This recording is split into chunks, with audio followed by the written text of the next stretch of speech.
Hi, my name's Gerry. I own a portable generator, and you might ask, why do I have one? Well, I'm in Central Florida, and during the summertime we get terrible thunderstorms on a regular basis, and we get hurricanes at times. And when that happens, sometimes we lose power. Well, is that something that only people in these kinds of areas get?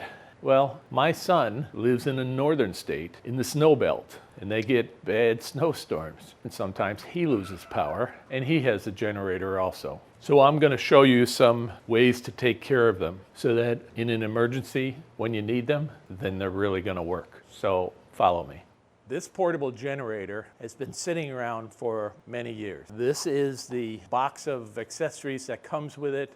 When you buy it, it comes with a container of oil, some electrical connections, a plug to stick in the side, and things like that. It has a date on this bottle of August of 2004. That means that this probably got onto the shelf to be sold that year or maybe 2005. I bought this from a friend of a friend, and it had never been run. He had taken and put fuel in this tank just in case he needed it. He never needed it, and then was moving out of the state, and that's how I bought it. This fuel tank comes right off. You just turn these little dials. There's a quick connect underneath, and you take the tank out. You can take it out to fill it, or you can get it away from this to fill it, which is the best idea. This is hot when it's been running. If you spill fuel on here, you could have a safety issue, a fire. He only filled this. He never connected it. Matter of fact, this oil can is full. It's never been put into the motor. So this motor gets shipped with no oil in it. And we're going to start like as if this is brand new, even though I bought this around 2008. So this has been sitting in the garage here, and I haven't had a need for it for many, many years. And I'm a little bit concerned. Will this really run? It's been sitting around a while. And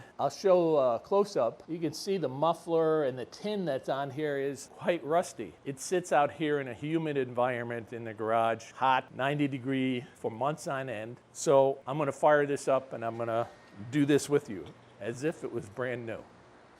So let's start by putting oil into this motor. It came with the 1 quart. I don't really know how much it holds, but let's pour some in. And I just got to be careful. Put the dipstick back in. Close it down, pull it back up. I was real lucky. Pretty close to full. It feels like it's got about this much left in the bottle.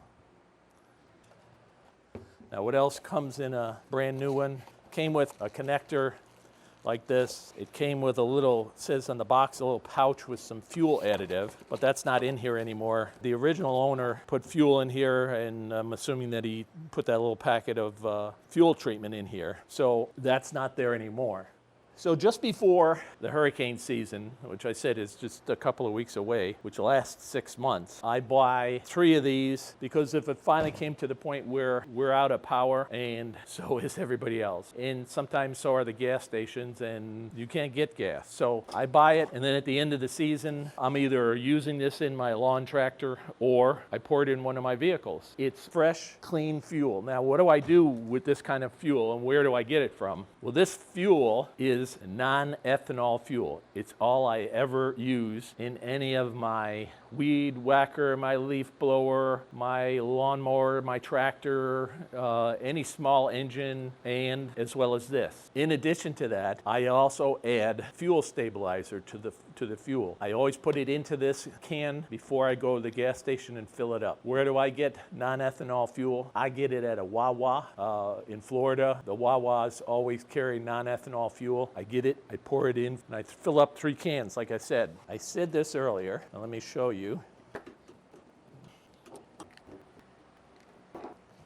This can comes right off of here. And like I showed you, there's a quick connect for the fuel to connect to this. And there's a little button you push, locks it on. It has a fuel gauge at the top. It's a little float inside. As the fuel is higher in the tank, it makes it spin around to show full or less than full, whatever you want to do. But you could take this, just like this, to the gas station and fill it. But the most important thing is to take this away from here, then bring it back here and make your connection, and then start the generator back up again. Here's the fuel connections. Simple as that. There's a button that you can push that will release that. So when you go to disconnect it, they separate. There's an O-ring on there, and that's what makes the seal. And there's the float. When there's more fuel in it, it pushes it up and it changes it from full to empty.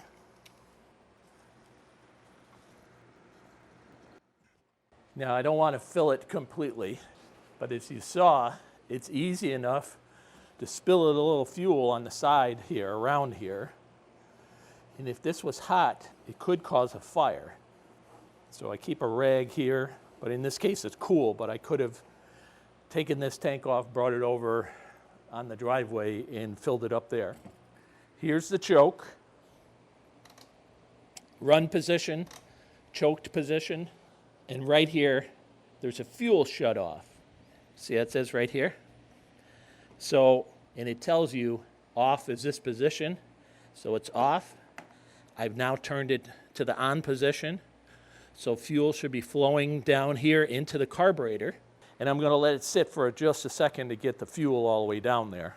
Now there's no primer bulb on here, but there's a switch for turning the motor on and off. It's right here. So I just turned it into the on position. I have the choke fully on, and I'm going to start this for the first time. Now, I'm hoping that you can hear me with this going, but after it warms a little, you work it so that the choke is completely off, which is the way how it is right now.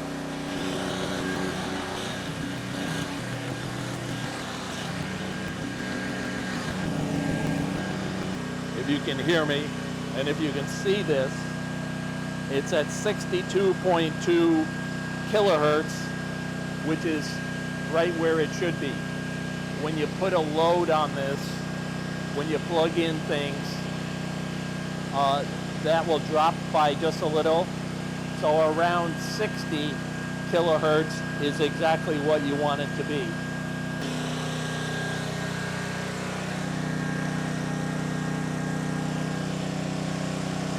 So you can see that it's producing power.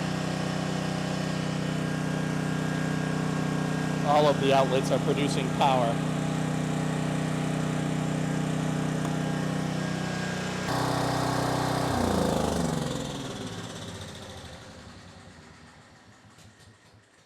I turned that off so that you could hear me.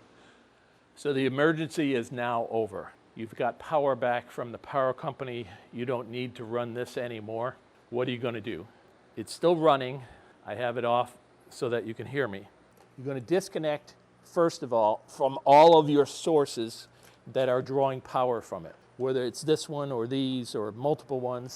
And then this is one of the most important things that you'll ever do to maintain this properly. And that means you have to run all the fuel that's in here out of here. That doesn't mean all the fuel you have in this tank, you have to just let it sit and run for hours. You're going to turn this switch to the off position. Now, if you don't have one of those on your generator, you're going to siphon the fuel out of here as much as you can. Or if you have one like this, you would just disconnect it here, take these off of here. You can always pour this fuel with a funnel back into your gas tank for later use, but I'd want to get it out of here as much as I can. We're going to start this up and then we're going to run it until this is out of here. But I want to show you something else. I loosened this up so I could take this off and show you. Like a lot of other engines, there's an air filter. You need to replace this occasionally. It says right on here what the number is. Like this time of the year, check this just to make sure it's clean and it's free of debris, and then you're going to put it back on. And if it needs to be changed, you're going to change it. Remember, this is for an emergency, and you want it to work during the emergency. I'll get a screwdriver and put that back on. So why is it important to maintain this for future use? Drain the fuel out of here and let it run dry. Well, I'll tell you why. If you don't know anything about small engines, there's a carburetor behind here. The carburetor has tiny little passages, and I'm talking about tiny, and the fuel has to go through them. If it just gets a speck of dirt in there or some kind of blockage, it won't run, and it won't run very well. As you can see, we fired this up on the very first pull, which is exactly the way how I hoped it would work, and it did, but that's because all those passages are clear. If you run all the fuel out of here till it won't run anymore, then that fuel that will over time get all gummy and things like that, that'll be gone. So it won't be able to do that. And hopefully running this out of fuel is what will make that work. So we're going to turn the fuel all the way to off. Like I said, if you don't have one of those, you're going to have to find some way to get all the fuel out of the tank. And then I'm going to fire it up. There's something else I forgot to tell you. If you've got a fuel can like this, the top of this tank, there's a little dial. You have to turn it, release it. It allows the air to go into the tank, so as the fuel leaves, goes into the carburetor to be burned. If you didn't do that, it would become airbound and be starved for fuel, and the fuel wouldn't leave. Same idea of sticking your finger over the top of a straw when it's in a glass full of water, then you lift it up and it will be full of water. That's because it has no place to displace itself. Even though this is tight, you're just going to loosen that a little. But if you go to take this off to refill it, you're going to tighten this, because while this will let air go in there,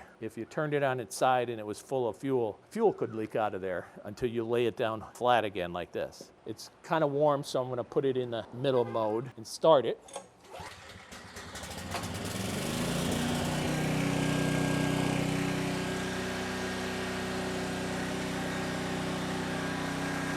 So I'm going to let this sit here and run.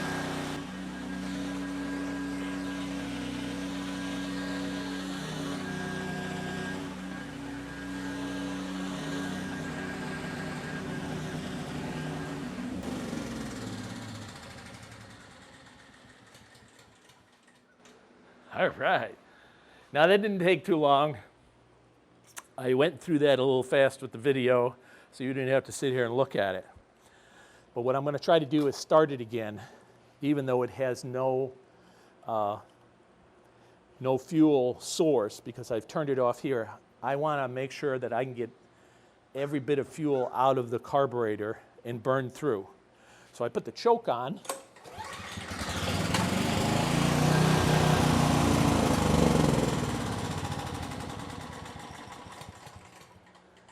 And as you can see, it started again. I put the choke on full, so even though there might only be a little bit of fuel left in the carburetor, the choke allowed it to start. And I'll keep doing this until there's no starting anymore.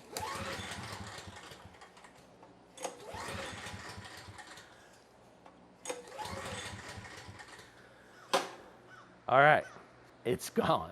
Everything is out of it. It can't run anymore. Now what do we do?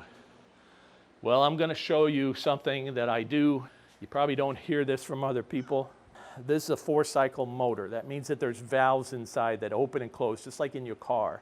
As the piston goes up and down 4 times in a cycle, the intake valve will open up, lets fuel go into the combustion chamber, and then as the piston goes back down, it closes that valve, it fires, and then when the piston comes back up, it pushes the burnt fuel out of there when another valve opens up. Well, I don't want to have those valves open at a time that the humid air that's in Florida, while it's sitting in the garage, is now exposed to the raw steel surface that's inside the piston. So I want that piston to be all the way to the top so there can't get any air in, but I also want those 2 sets of valves to be closed. And I'll show you how you do that. When you pull this, you'll feel at one point where it starts to get hard, and that's right there. that means that that piston has come up with both valves closed, and the resistance that I feel is because it's compressing the air at the top of the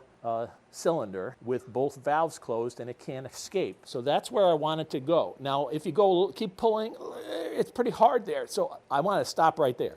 And that's the way how I'm going to store it. But if you miss it and you go pull it, I'll go, oh, now it's weak. Well, just pull it slowly until you get to that point where it feels resistance again. Right there. I can feel good resistance, and that's where I'm going to park this. I'm going to empty this tank. I'll disconnect it here with the quick connect. I'll empty this tank. I'll put this away, and this will be ready to go so that when I fire it up the next time, it will start. Some key things: always check your oil before you start it up. And if it's been running for a while, and maybe you're putting fuel in it, check your oil again, because it may be burning oil a little. Always check your oil, always get your fuel out of here, and always run it until it runs dry, and then pull it until it gets to the hard position, and then stop, and then you can put it away. I hope that that was helpful, and I hope that you learned something, and I hope that if you follow what I told you to do here, you will have less problems in the future. Because if you've got an emergency and you're out of power, it's important that this is going to work. Thanks for watching my YouTube channel. If you haven't subscribed, I do all kinds of different things. Feel free to subscribe. If you have subscribed already, thanks for doing so. If you have any comments, you can leave them below. You can even email me. I'll try to answer them as best I can. Bye now. Have a nice day.